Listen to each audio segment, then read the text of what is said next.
Llegó la información ahora. Información ahora. Quinta temporada. Desigualdad. Otras concepciones de pobreza pues van a ser incluso más amplias, ¿no? No solamente condiciones de ingresos, no solamente condiciones materiales, sino también otras condiciones de vida, ¿no? Como cohesión social, como paz, ¿no? Como ciertas condiciones mínimas de vida digna que son más difíciles de medir. Tú o yo, la mayoría de los seres humanos que somos trabajadores y que dependemos de nuestra fuerza de trabajo, por más que trabajemos y por muy bien remunerados, pues ni cosquillas le vamos a hacer estas cifras, ¿verdad? No, eso es escandaloso. Escandaloso, o sea, 220,000 pesos, lo que junta en un minuto, ¿cuánto nos llevaría a nosotros a ahorrar? Morena no es anticapitalista, López Obrador, Claudia Sheinbaum, no son anticapitalistas, ¿no? Les importa las inversiones, les importa, sí, claro, el dinero. Y en ese sentido se parecen a la derecha y son similares a la derecha. Tienen otra preocupación social porque no sea tan escandaloso esto y hay que paliarle un poquito y hay que trabajarlo e implementan algunas políticas para paliar esto. Hola, esta es la quinta temporada de IA, la información ahora. Le presentamos un amplio reportaje de desigualdad. En esta ocasión, el académico y filósofo Antonio Flores sostiene que la izquierda partidista solo da paliativos a la pobreza. Señaló que la pobreza debe entenderse en relación con la riqueza y criticó a la izquierda partidista en México por no abordar el problema desde sus raíces.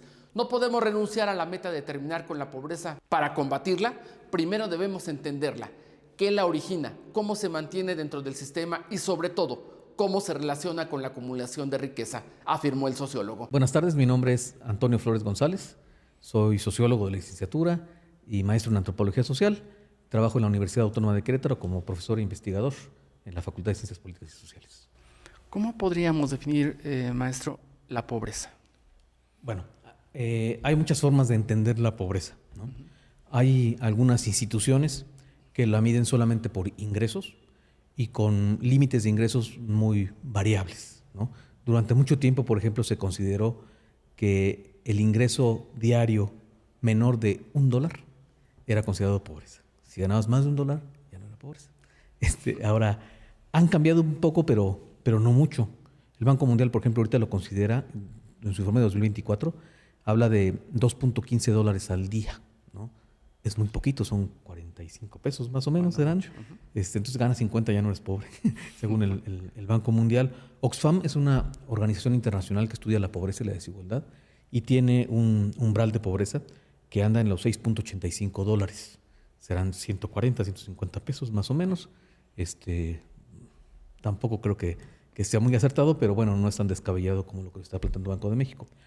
Bueno, otras concepciones de pobreza más amplias, menos limitativas en ese sentido, hablan de ingresos y de algunas condiciones de vida, ¿no? Que pueden ser como condiciones materiales. En el caso mexicano, la institución que mide la pobreza es el Coneval. Era el Coneval, la Comisión Nacional de Evaluación de las Políticas Públicas, que por recientes reformas constitucionales pasa a ser parte del INEGI ahora y va a seguir cumpliendo ahí las mismas funciones, esperemos que con autonomía también en sus consejos, para que siga dándonos información sobre el impacto precisamente de las políticas públicas con respecto a la pobreza. Y en el caso, entonces, ¿cómo mide la pobreza? ¿Qué consideraciones tiene? Tiene consideraciones sobre el ingreso. Establece dos tipos de canasta básica. Una canasta alimentaria, que es un supuesto de lo que costaría alimentarnos mínimamente durante un mes. Traigo el dato aquí, que para las zonas urbanas está calculado ahorita en 2.363 pesos. Es decir, está en el supuesto que con 2.363 pesos una persona podría cuando menos comer. ¿Una familia o...? Una persona, sí. Okay. Cuando menos comer. Si tiene menos de ese ingreso, no le alcanza ni para comer. Entonces se considera pobre extremo por ingresos. Ahora, si tomamos una canasta no alimentaria, que implicaría transporte, comunicaciones, artículos de limpieza, en fin, otras cuestiones que se consideran básicas y que no son alimentos, la canasta se incrementa y en las zonas urbanas sería de 4.640 pesos por persona, igual. Si estamos ganando al mes por persona menos de 4.640, estamos en una línea por debajo de la línea de pobreza por ingresos, ¿no? Pero no pobreza extrema. Pobreza extrema si estamos en menos de 2.300. Para las zonas rurales se calcula otro tipo de canasta que el costo es más bajo, es de 3.334 pesos por ingresos y la pobreza extrema 1.799. En el supuesto de que es más barata las zonas rurales, ¿no? Pero es muy poquito, ¿no? Y con base en esas consideraciones, pues saca las cifras de pobreza pues, en nuestro país, que si quiere entramos ahorita en un ratito. Otras concepciones de pobreza pues van a ser incluso más amplias, ¿no? No solamente condiciones de ingresos, no solamente condiciones materiales, sino también otras condiciones de vida, ¿no? Como cohesión social, como paz, ¿no? Como ciertas condiciones mínimas de vida digna que son más difíciles de medir y que aunque lográramos, por ejemplo, en un país como México medirlas, sería muy difícil compararlas con otros países que no tuvieran la capacidad de hacer esta medición, ¿no? Entonces las concepciones son muy amplias, algunas van sobre base material, otras van sobre ingresos y otras van más en concepciones más amplias, ¿no? De esto de pobreza. Así que por ahí empezamos, ¿no? ¿La pobreza se puede terminar? Se puede terminar. A ver, se tendría que poder terminar, ¿no? ¿O es utópico?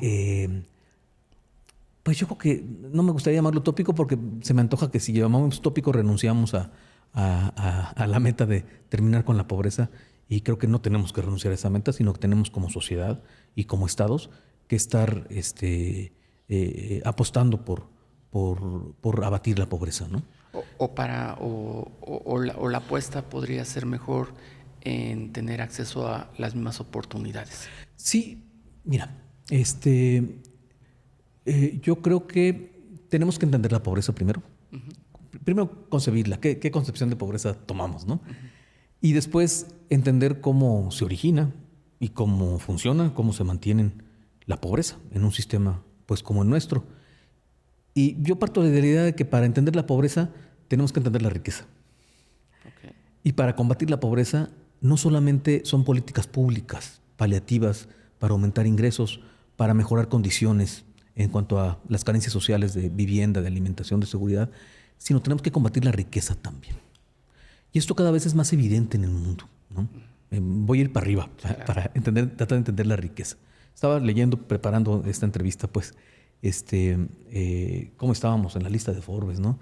Y cómo andamos con los datos de desigualdad y de pobreza. Dos cosas vamos a entender. Carlos Slim, el hombre más rico de México, anda como por el 14, creo, perdón la imprecisión, creo que es el 14 más rico del mundo. Llegó a ser el primero, ¿no? Hace algunos años. Hoy es si se mantiene como el hombre más rico del mundo. En los últimos 6 años, hasta la cifra del 2024, es decir, en el sexenio 2018-24, incrementó su fortuna y la incrementó mucho. Él tenía en 2018 67.10 miles de millones de dólares. Okay. Primer complicación. ¿Cuántos ceros lleva esto? No, bueno, imaginarte eso es terrible, ¿no? 67. Y a 2024 ya no tenía 67, tenía 102 miles de millones de dólares. La duplicó. La incrementó en 34.9 miles de millones de dólares en 6 años. O sea, el López Obradorismo le vino muy bien. Pues no solamente, porque no son solamente políticas nacionales, son fortunas que tienen que ver con el capital internacional, ¿no? No quisiera culpar al López Obradorismo ahí directamente, pero desde luego que no fue un campo adverso para él, para Carlos Slim tampoco, ¿verdad? Pero vamos a ver entonces, ¿qué significa incrementar tu fortuna en 6 años? 34.9 miles de millones de dólares. Ociosamente me puse a calcular y dije, si esto incrementó en 6 años, en un año lo divido entre 6 y son 5.8 miles de millones de dólares al año. Son 15.900.000 pesos en un día.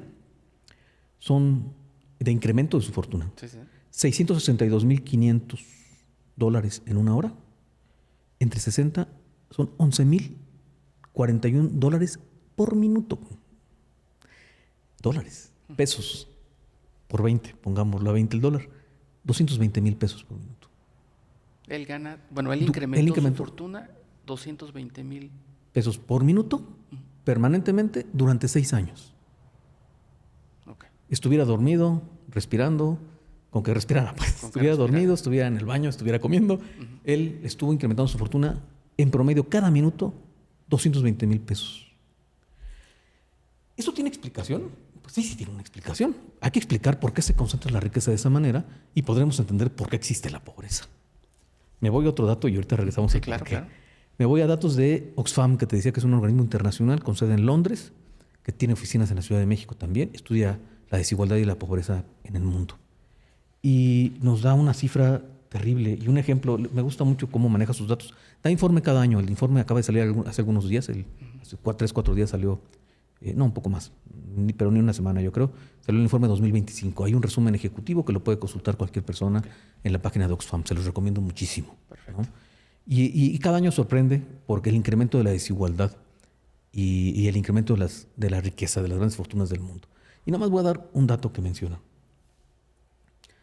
Dice que desde el principio de los tiempos, si asumimos como principios de los tiempos hace 315,000 años, es la antigüedad que tienen los restos del Homo sapiens más antiguos que conocemos. 315,000 pesos. Años, perdón. Es el resto de nuestra especie más antigua que conocemos. 315,000 años. Si este hombre tuviera la mentalidad capitalista y la habilidad capitalista de emprender negocios y de ahorrar, y hubiera ahorrado desde el primer día de su existencia, hace 315,000 años, $1,000 diarios, $1,000 diarios,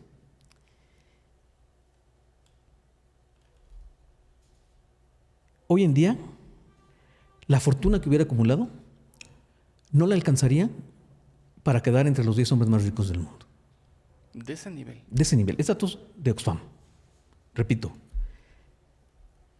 A ver si lo tengo aquí para darte comprensión, pero es... perdón, déjame dar, para ver si no me estoy equivocando. Pero son $1,000 al día, es decir, 20,000 pesos diarios. $1,000. $1,000, Okay. 20,000 pesos aproximadamente. Ponemos el dólar a 20, está un poquito más alto, pero redondemos a 20. Durante 315,000 años. 315,000 años. O sea, no nos imaginamos eso, ¿verdad? Esa capacidad de ahorro, pensando para el futuro, hipotético Homo sapiens pensó para ahorrar para su futuro y pudo ahorrar 20,000 pesos diarios y lo siguió acumulando, y al llegar el día de hoy no va a acumular la fortuna que tienen los 10 primeros, ninguno de los 10 hombres más ricos del mundo. O sea, la acumulación de riqueza está en niveles abismales, escandalosos, como nunca antes en la historia de la humanidad. Si no entendemos eso, no entendemos la pobreza. ¿De dónde saca? ¿Por qué se hacen ¿Por qué tan se hacen? ricos los ricos? ¿Por qué se hacen tan ricos los ricos? Ok, buena pregunta y bien planteada. ¿Por qué se hacen tan ricos los ricos? ¿Por qué Carlos Slim puede ganar 220,000 pesos por minuto? ¿De dónde? ¿De su propio trabajo? Tú o yo, la mayoría de los seres humanos que somos trabajadores y que dependemos de nuestra fuerza de trabajo, por más que trabajemos y por muy bien remunerados, pues ni cosquillas le vamos a hacer estas cifras, ¿verdad? No, eso es escandaloso. Escandaloso, o sea, 220,000 pesos, lo que junta en un minuto, ¿cuánto nos llevaría a nosotros a ahorrarlo? Mucho tiempo, muchísimo tiempo. ¿Por qué? Porque vivimos en un sistema socioeconómico, hay que nombrarlo, se llama capitalismo, ¿verdad? Hay que mencionarlo. Y el capitalismo es una economía que funciona no para satisfacer necesidades, funciona para generar capital, por eso se llama capitalismo, porque funciona para reproducir el capital. No le interesa a la economía satisfacer tu necesidad de alimentación, de educación, de salud. Le interesa acumular. El dinero llama dinero. Quien tiene mucho dinero, quien tiene mucho capital, llama más capital. Tiene más posibilidades de ganancia. Tiene más oportunidades de hacer negocios. Tú o yo como trabajadores podemos ahorrar. Estamos en una condición, creo que, de honrosa medianía. No estamos en una situación de pobreza extrema como las cifras que estábamos dando. Y podemos tener a lo mejor algún excedente y podemos ahorrar y a lo mejor comprar alguna propiedad más en algunos años, ¿no? O invertir incluso en algo, ¿no? Modestamente, ¿no? Y que pudiera incrementar nuestra fortuna. Me da miedo decir fortuna en comparación a estas cosas que vemos, ¿verdad? No, bueno, más bien como que no aplica eso. No aplica. Nuestro ahorro, ¿verdad? Pero quien tiene más capital puede jugar más, y al jugar más tiene más mangancha para jugar, ¿no? Yo no puedo apostarle a ganar más, o ahorrar más que trabajando más. Y eso está limitado por las horas que tiene el día y por mi desgaste físico, biológico, ¿verdad? Material. Claro. ¿No? Tiene un tope, tiene un límite, en el que aunque tenga 2, 3 chambas, ya no va a dar para la cuarta, pues, ¿no?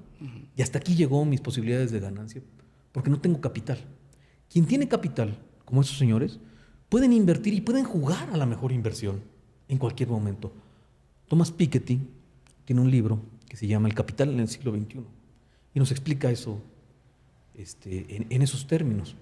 Y dice, el capital tiene más oportunidad de ganar más que lo que la mayoría de los seres humanos, que podemos ahorrar solamente lo que vamos ganando por nuestro trabajo, que será por mucho, no sé qué cantidad podamos poner, depende de lo que nos dediquemos, ¿verdad? Y depende de las habilidades que tengamos y todo, que nos impulsa el capitalismo a explotarlas al máximo para acumular, ¿verdad?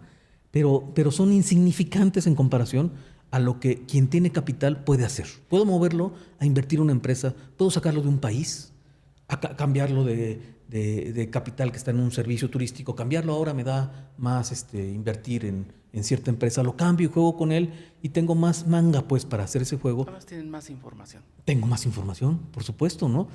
Tengo más redes políticas, se fundan mucho, Oxfam habla mucho de eso, cómo esas grandes fortunas se basan en la herencia todavía mucho y en las redes políticas, en la influencia que tienen en los estados. Estados Unidos es el ejemplo. Sí, claro. Estamos ante un gobierno de los multimillonarios. Y su toma de protesta del señor Trump Evidente. evidencia lo que viene siendo Totalmente. el linaje de la alta clase. Claro.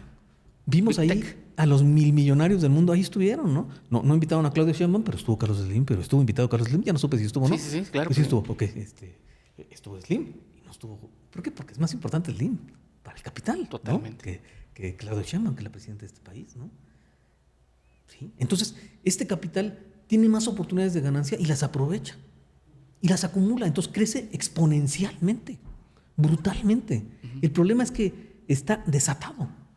Cada informe de Oxfam, como profesor, lo he revisado cada año durante muchos años y cada año me escandalizo y digo, es que esto ya no puede ser más aberrante, más ofensivo, ¿no? Sí, o sea, como que, la riqueza es en gran parte la responsable de la pobreza. Sí, claro que sí. Porque ¿de dónde obtienen la riqueza estos señores? Pues te digo, ganan esto, estén comiendo, estén dormidos, ¿verdad? Porque no están trabajando ese dinero. Nosotros sí, para obtener un ahorro y incrementar nuestros bienes, nuestra riqueza, lo tenemos que hacer trabajando, ¿no? Él se enriquece del trabajo de otros. Lo mueve, abre una empresa y todos los trabajadores de esa empresa son los que generan riqueza. La riqueza no la genera el dinero. El dinero no genera más dinero. El dinero y la riqueza la genera el trabajo. Claro. La fuente de valor es el trabajo humano, el trabajo directo y el trabajo acumulado. Que puede ser trabajo acumulado en una máquina, en un equipo, ¿no? Está una invención de alguien, está una tecnología desarrollada por alguien que puso su trabajo ahí en esa cámara, en esta computadora, en ese celular, ¿no? Ahí hay riqueza acumulada, riqueza social acumulada, ¿no? Y la riqueza del trabajador directo que está operando la computadora, que está operando la maquinaria que sea. Ese trabajo es el que genera riqueza. Y esa riqueza no se la queda al trabajador. Obviamente, el dueño de la empresa se queda con una parte de esa riqueza generada. Y va a apostar a mecanismos que le permitan quedarse con una mayor parte. Y para ello no tiene escrúpulos, ¿no? No tiene escrúpulos. Y entonces, ¿te ofrezco un salario miserable? No tengo yo opción. Yo no tengo otra cosa más que la fuerza de trabajo. Claro. ¿No? Y entonces yo me tengo que emplear donde hay trabajo. Y entonces yo no tengo otra opción, como bien lo dices. Y él sí tiene la opción de incrementar la ganancia que gana cada hora esa empresa, cada hora con el desgaste de ese trabajador físico. Y eso son lo que permite la acumulación de riqueza en esas magnitudes grotescas. Cosas muy grotescas. Exactamente. Entonces esto explica la pobreza. Este capital que está trabajando para generar más capital impide que tengamos una retribución digna por lo que hacemos, una retribución justa por la riqueza que generamos. Y genera estas condiciones de pobreza, ¿no? Eso es, desde una reflexión me parece muy amplia, además sí. Muy que nos refleja lo que está pasando en el mundo, claro. ¿No? Uh-huh. Pero también hemos visto que las sociedades han ido cambiando y han decidido las distintas sociedades por modelos por lo menos políticos distintos. Un guiño de toda América Latina fue hacia la izquierda y fracasó o ha ido disminuyendo su fuerza. Y luego también en Europa, los guiños a la derecha ultra, ¿no? Entonces, eso también se explica en la parte de la acumulación de la riqueza. Sí, porque vivimos en un sistema social y es una totalidad social. La economía no se explica por sí misma ni funciona por sí misma. Funciona también por un orden político que permite estructurar este sistema económico, este funcionamiento de la economía. Y un orden ideológico y cultural que justifica y que legitima esta forma de funcionamiento del sistema, ¿no? Hoy en día justificamos y legitimamos este tipo de ganancia, ¿no? Soy un empresario, yo invierto y voy a ganar dinero. Y voy a ganar dinero del trabajo de los otros, está claro. Pero es legítimo y es legal. Claro. Lo consideramos válido. Pero no es moral, ¿no? Moralmente no lo es. Por donde lo veamos, no. Por donde lo veamos, no lo es, porque estamos enriqueciéndonos y de una manera tan grosera, pues, como esos casos que estamos diciendo, del trabajo de otros y de la pobreza de otros. Y no lo podemos ver individualmente. Pues el caso es individual de Carlos Slim. A ver si no nos cortan el internet. Si no nos cortan el teléfono ahorita, el internet, ¿no? Por andar sacando de internet los datos. Para ejemplificar cómo su riqueza no se puede explicar por su esfuerzo personal. O sea, no es la persona de Slim. Es un sistema social que permite que una persona como Slim y otros acumulen de esa manera. Entonces, lo individual, la riqueza individual no se puede explicar individualmente. Se tiene que explicar como parte de una estructura social. Igualmente la pobreza. Las explicaciones de que es pobre porque quiere, porque es flojo, porque es tonto. No. Se explica estructuralmente también. Hay pobreza porque pertenece a un sistema, porque está inserto en un sistema que no le da oportunidades, que no le permite desarrollar la plenitud de sus capacidades humanas, que no es responsable de él. Habrá seres humanos, se los hay desde luego, que a lo mejor tienen alguna incapacidad física o intelectual para poder generar la riqueza que le permita su subsistencia. Es claro, ¿no? Bueno, los niños, ¿no? Uh-huh. Y tú y yo trabajamos por nuestros hijos. Claro. Es justo, ¿verdad? Porque ellos están formándose, están desarrollando capacidades para después valerse por sí mismos. Pero mientras los estamos protegiendo socialmente, tenemos una responsabilidad familiar de ver por ellos. Igual socialmente también tenemos una responsabilidad de ver por las personas de la tercera edad, que ya trabajaron y que a lo mejor no están en condiciones de ser productivas en este momento, muchas de ellas, ¿no? Uh-huh. Pero tenemos una responsabilidad moral que va a implicar una reciprocidad para que cuando tú y yo seamos ancianos y no podamos trabajar, también exista una sociedad que nos apoye. Y eso justifica políticas públicas, por ejemplo, ¿no? Es significativo, entonces, también cuando plantea y lo ciñe a 6 años la riqueza del señor Slim, que ha crecido, porque el sistema político propició que llegara una gente, no sé si haya sido de izquierda o no, pero que él se autodenomina de izquierda, ¿no? Pero a pesar de que era un gobierno inclinado a esa área, no importó para nada que él siguiera ganando mucho y que no hubiera igualdades. Y entonces uno se pregunta, ¿sirve de algo los cambios políticos para combatir la pobreza? Vienen a paliar. Sí sirven muy entonces. Modestamente, vienen a paliar muy modestamente, pero no a resolver de fondo. Okay. Si te hablamos de una izquierda real, una izquierda política real, tiene que ser antisistémica, tiene que ser anticapitalista. Y la izquierda partidista en México no es anticapitalista, ¿verdad? No Morena no es anticapitalista, López Obrador, Claudio Sheinbaum no son anticapitalistas, ¿no? Les importa las inversiones, les importa sí, claro. el dinero. Y en ese sentido se parecen a la derecha y son similares a la derecha. Tienen otra preocupación social porque no sea tan escandaloso esto y hay que paliarle un poquito y hay que trabajarlo e implementan algunas políticas para paliar esto, pero que no van al fondo de las cosas. Para ir al fondo de las cosas tendremos que ir contra el sistema. Para combatir la pobreza tendremos que combatir la riqueza. Tendremos que tener mecanismos para impedir esta acumulación, ¿no?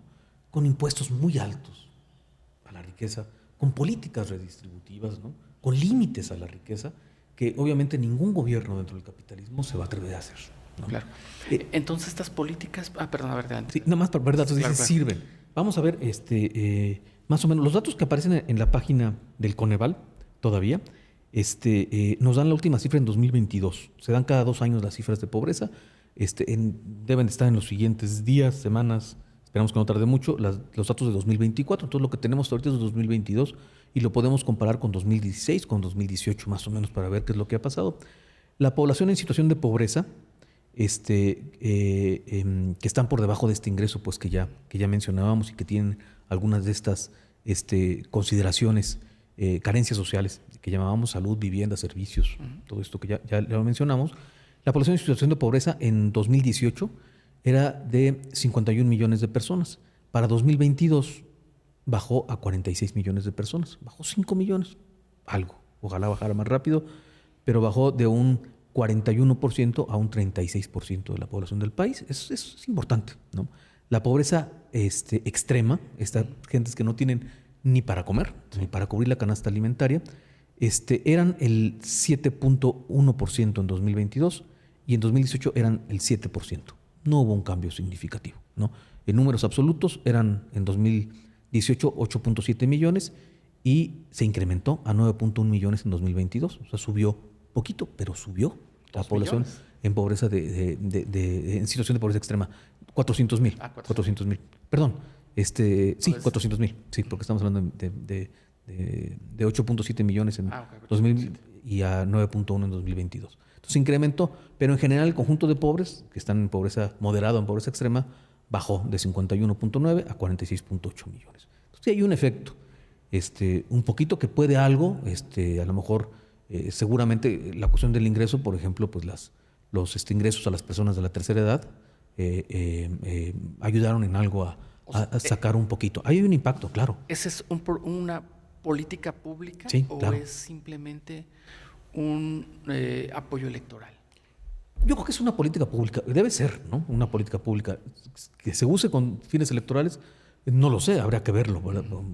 No, es que vuelve a ganar ese mismo partido, claro, con una amplia mayoría. Y seguramente tiene una influencia, por supuesto que sí, ¿no? O sea, digo, no somos ingenuos. Sí, claro, no, por supuesto. Y los ¿no? políticos menos. No, menos. Pero tampoco la gente es ingenua. Y también la gente dice, si yo soy un anciano que tengo un ingreso bajo, a lo mejor no tengo pensión ni nada, y recibo este ingreso menor, no sé cuánto es ahorita, 2,000 y piquito cada 2 meses. 2,000, creo que 800. 2,800 al mes. Pero puede ser muy significativo en una situación de carencias, ¿no? Muy significativo. Yo creo que le cambia a uno. Le cambia a uno la vida. Y entonces tampoco son ingenuos y dicen, pues sí, me conviene y está siendo justo, ¿no? Sí. Puede serlo. Mal uso electoral, ¿verdad? Qué bueno que se convierte en un derecho y que independientemente del partido que gobierne, se va a tener este tipo de políticas. Eso es bueno, ¿no? Entonces, ¿sí impacta? Sí, porque ese ingreso seguramente sacó de la línea de pobreza y de pobreza extrema a mucha gente. Lo sacó de ahí, ¿no? Entonces, funcionó. En cuanto a los indicadores de carencia social, ahí es contradictorio porque algunos indicadores se incrementaron. Se incrementó el de acceso a los servicios de salud. Hay un incremento muy grande. En el 2018 eran el 16% de la población, 2018, y en el 2022 eran el 39%. Perdieron seguridad social, pues varios millones de personas, ¿no? Y otros, como la vivienda, como los servicios de vivienda, el acceso a una alimentación, esos bajaron. Bajaron esos, no tan de una forma tan importante como subió la de carencias por acceso a seguridad social, pero bajaron. Es decir, ciertas políticas públicas sí impactan pues en estos indicadores, ¿no? Y sí van sacando a la gente de la pobreza o la van metiendo o la van jalando si perdemos, ¿no?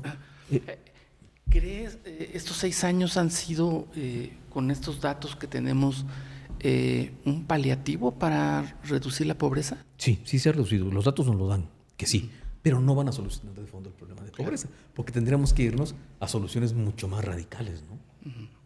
Que tienen que afectar la riqueza. Desde luego que tienen que afectar la riqueza. Debemos de se debe de aplicar una política pública mucho más agresiva hacia la riqueza. Sí. Si queremos combatir la pobreza, sí. Obviamente, políticamente eso tiene sus límites y no se va a atrever a hacerlo difícilmente un gobierno. ¿Modelos muy como difícil. Los de Venezuela funcionan? No conozco bien las políticas de porque ellos se venden a la pobreza. Como los antisistema, ¿no? Sí, claro. Sí, se venden como los antisistema y sí han tenido políticas. En algún momento, por ejemplo, Venezuela tuvo algunos indicadores que fueron bien interesantes. Incluso durante El gobierno chavista, por ejemplo, se llegó a medir un indicador que es bien difícil de alcanzar, que es el de la talla. Tuvieron políticas muy fuertes de alimentación a los niños, ¿no? Que garantizar que todos los niños menores de cierta edad, no sé si 8 o 10 años, no recuerdo qué edad era, tuvieran alimentación dada por el Estado durante el boom petrolero, ¿no? Entonces les dieron de comer muy bien a todos los niños desde que nacían hasta cierta edad, no recuerdo cuál, ¿no? Y en un lapso de, no sé, 8 años, la talla promedio, la estatura promedio subió. Eso es un indicador muy difícil de alcanzar, pero es una muestra de que una política pública sí puede incidir en indicadores tan notables como incluso aumentar la talla, ¿no? El permitir que un niño bien alimentado alcance el tope máximo de su estatura, ¿no? Que biológicamente tenemos condicionados, eso ¿no? es de lo más interesante. Eso es súper interesante. No tengo el dato aquí a la mano con precisión, pero se manejó que eso, no sé si manipuladas las cifras, pero sí sabía que yo estuve en Venezuela en algún momento y sí sabía que tenían este acceso pues a la alimentación. Todos los niños por el simple hecho de existir, ¿no? Y creo que es algo simplemente justo, ¿no? Que la sociedad y que un Estado garantice que todos los niños coman bien. Claro. Básico, ¿no? Y ves resultados. Y ves en el lapso de algunos años, estas cifras se llegaron a calcular incluso, pero por mediciones que tardaban décadas en reflejarse un cambio, un incremento en la estatura de los niños. Y Venezuela lo logró en años. Claro. Muy rápido. Eso sí funcionó.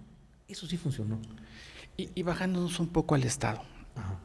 ¿Cómo observa las políticas? Bueno, evidentemente la federación es la que determina los presupuestos y los presupuestos son los que determinan en gran medida el rumbo de toda la sociedad. Pero ¿cómo ha observado en el manejo en el Estado la pobreza como manejada? Porque también aquí nos dicen, bueno, aquí ha bajado el rubro de pobreza extrema, los hemos sacado.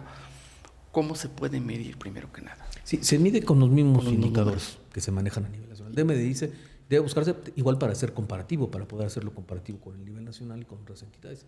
Se manejan de la misma manera.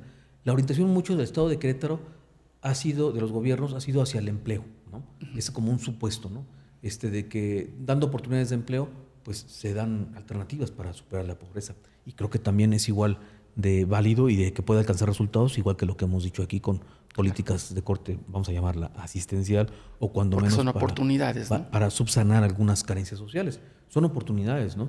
Complementando ambas, creo que podemos tener algún resultado, ¿no? Uh-huh. Muy modesto y vulnerables, ¿no? Porque la cuestión del empleo se nos puede caer en cualquier momento. La cuestión del impacto de estas políticas asistenciales también se nos puede caer en cualquier momento, ¿no? Ahorita, en este contexto internacional que tenemos, si nos llegan los miles de migrantes a Querétaro, la otra vez escuchaba una cifra de que podían llegar hasta 160,000 queretanos que están en los Estados Unidos. Entonces, imaginemos esta entidad con 160,000 personas más demandando empleos. Está pues, muy complicado. Y además van a querer empleos complicado. Distintos. Claro, ¿no? Sí, uh-huh. Sí, van a quererlo, pero no los van a encontrar. Claro. No los van a encontrar, ¿no? Y esto va a saturar el mercado laboral, va a crear otras condiciones económicas, va a crear, incluso ante la sobreoferta de mano de obra, el empleador puede abaratar los salarios y decir, si yo pago un salario X en este momento, lo voy a ofrecer más bajo. Y si no estás tú, están los 160,000 que vienen. Sí. Y entonces la pobreza y lo que hicimos para traer empleos y lo que hicimos para paliar carencias sociales, ¡pum!, se nos baja. Y esta política de atracción de empresas y de oferta de empleo, que no necesariamente es el especializado, creo que sí ayuda, pero también habría que primero establecer o generar las condiciones para tener una mano de obra más calificada antes de ir o cuál vendría siendo una estrategia. Desde luego que la educación ayuda mucho, ¿no? Si tenemos educación, tenemos más posibilidades, pero si a fin de cuentas el mercado laboral es el mismo, pues vamos a competir entre los mismos, más capacitados todos, pero vamos a competir entre los mismos, ¿no? No van a aumentar las alternativas socialmente. A lo mejor individualmente sí, si yo tengo una mejor preparación, tengo más empleos a los cuales acceder, pero socialmente el conjunto de los trabajadores, digamos, somos los mismos, y si nos capacitamos más todos, pues todos estamos más capacitados, claro, pero no tenemos dónde trabajar, ¿no? Lo que pasa en Cuba, por ejemplo, ¿no? Vas y te subes a un taxi y te encuentras a un maestro en historia, ¿no? manejando el taxi, ¿no? Un doctor en historia me ha tocado, ¿no? Manejando un taxi, es maravilloso hablar con ese taxista, pero qué trágico, es una persona súper preparada, muy capaz y no tiene espacio laboral y tiene que manejar un taxi, ¿no? Esa es una tragedia. Entonces, no necesariamente el aumentar el nivel educativo, socialmente, individualmente sí, ¿verdad? Tendría que tener mejor alternativa de trabajo, a lo mejor la que tiene no le da más dinero ahí el echarle al taxista y sacarle una propina a un turista, te da más alternativas que trabajar de maestro en Cuba, muy probablemente, ¿no? Claro. Pero es una oportunidad individual, ¿no? Pero en el conjunto socialmente no se incrementaron los empleos. Habrá que ver alternativas económicas para impulsar unidades económicas, proyectos económicos, donde la plusvalía es esta riqueza generada por el trabajador y que es apropiada por el dueño de la empresa, por el capitalista. Habría que ver, ahora que murió don Luis Ugalde Monroy, habría que pensar mucho en Querétaro, El cooperativismo. el cooperativismo. No solamente las cooperativas de ahorro, las cooperativas de producción. Sí. ¿Cómo no? Por ahí conocí la experiencia de unos albañiles que se juntaron, trabajaban individualmente y pues les pagaban muy poquito y se juntaron y formaron una cooperativa de servicios para la construcción. Y eran albañiles, plomeros, pintores, carpinteros, ¿no? Entonces se vendían, se ofrecían al mercado, pues, pero en mejores condiciones. Claro. Como una pequeña empresa cooperativa que decía, yo te ayudo a construir tu casa y yo tengo la herramienta, tengo equipo y tengo gente para los diversos trabajos. Y podían cobrar mejor porque no había un patrón que se quedaba con ese excedente, sino se lo repartían entre ellos. Y luego todo empieza muy bien y luego termina como la caja popular. Como la libertad, ¿no? Como Cruz Azul. No, bueno. Son pero sí hay empresas de ese tipo que sí funcionan, ¿no? De repente cuando alcanzan dimensiones como Cruz Azul o como Pascual Boing, pues ya de repente el espíritu cooperativista ya se nos perdió, ¿no? Y ya son un grupo de patrones. Obreros patrones. Sí, ¿Cuál sería una reflexión final que nos pudiera regalar sobre la riqueza y sobre la pobreza? Bueno, pues que hay que conocer para incidir en la realidad, ¿no? Que las políticas del Estado federal, estatal, municipal, tienen que acercarse a las ciencias sociales. Creo que tienen que acercarse, tienen que estudiar la pobreza y tienen que buscar alternativas ante esta coyuntura que tenemos que se abre por el gobierno de Trump, ¿no? Que no sabemos qué tan radical van a ser los cambios que se nos vienen encima, pero que pueden serlo pues, de dimensiones muy importantes. Pues a grandes cambios tenemos que también pensar grandes alternativas, ¿no? Grandes soluciones. Y sí voltear, por ejemplo, a esto, ¿no? A fomentar el trabajo cooperativo. O sea, a fomentar formas de economía donde exista una mejor distribución de la riqueza. Porque entonces la pobreza la podemos paliar si la riqueza no se va a gente que acumula 220,000 pesos por minuto. Eso es terrible. Grotesco. Es terrible, es grotesco. Entonces existe. Entonces, generamos la riqueza suficiente para que no haya pobres. Pero la acumulación impide que cumplamos ese objetivo. No sé datos recientes, pero se ha hablado pues que en el mundo producimos alimentos 1.2, algunos hablan hasta de 1.4 veces lo que necesitamos. Es decir, con un 20 o 40% más de los alimentos que necesitamos para que todo el mundo comamos bien. ¿Pero qué pasa? ¿Por qué tanta gente en situación de hambre? Porque no está bien distribuida, porque desperdiciamos, porque tiramos excedentes, incluso para nivelar el mercado, tiramos al mar producción de trigo, tiramos al mar producción de cereales en general, ¿no? Lo cual es grotesco. Entonces el problema no está en la producción, producimos lo suficiente, pero no distribuimos equitativamente. ¿Qué mecanismos en lo local podemos impulsar, trabajar para evitar en lo pequeño estas desigualdades, ¿no? ¿Qué alternativas tenemos una carrera de desarrollo local en la Universidad Autónoma de Querétaro, donde estamos pensando ahí precisamente qué alternativas económicas, sociales, políticas, locales se tienen que ir construyendo en lo chiquito, en lo concreto, pero que impiden que estas colectividades estén tan vulnerables frente a un mercado que genera esto y pueda construir alternativas propias. Hay que atrevernos, no pasa nada, pero atrevernos a pensar esto, a experimentar y a fracasar. Si se fracasa, pues del pues fracaso bueno, siempre surge algo aprenderemos, siempre, ¿no? Siempre. Esto ya es un fracaso. Sí, el sistema que tenemos ya es un fracaso. El tener a una persona que con tan solo respirar gane 220,000 pesos por minuto es grotesco. Fíjate que cuando hice esta cuenta la hice 3 veces porque dije, no, a ver, algo me está saliendo mal, algún cero por ahí se me está yendo de más o algo. Y entonces mi esposa atinadamente me dijo, pregúntale a la inteligencia artificial. Y entonces le pregunté, ¿cuánto gana Carlos Slim por minuto? Y me sacó 280,000 pesos. Me sacó más de lo que yo había calculado. Entonces me quedé corto más bien en mi cálculo. Y ya ni hablamos del más rico del mundo. Estamos hablando o sea, del mexicano. Estamos claro, hablando del mexicano. y que la posición política que tiene como asesor de Donald Trump le da una plataforma para incrementar brutalmente su riqueza. Por eso te digo, cada vez que vemos, cada año que revisamos el informe de Oxfam, decimos, no puede ser más grotesco esto, no puede incrementarse. Y cada año nos da sorpresas. Y el año que entra nos va a dar muchas sorpresas. No, bastantes. Bastantes. Te agradezco, maestro. Gracias. Esta reflexión y además esa visión distinta de cómo debe de abordarse el problema, ¿no? Porque estamos en un gran problema de una desigualdad que cada vez crece más y que genera más problemas sociales. Porque sí, es grotesco lo que gana, pero es más grotesco lo que está abajo, pero el problema social que se está gestando no lo están viendo, o lo están viendo de una manera también de mercado, ¿no? ¿Qué vamos a hacer con esos jodidos, no? Por supuesto. Porque de eso se gana.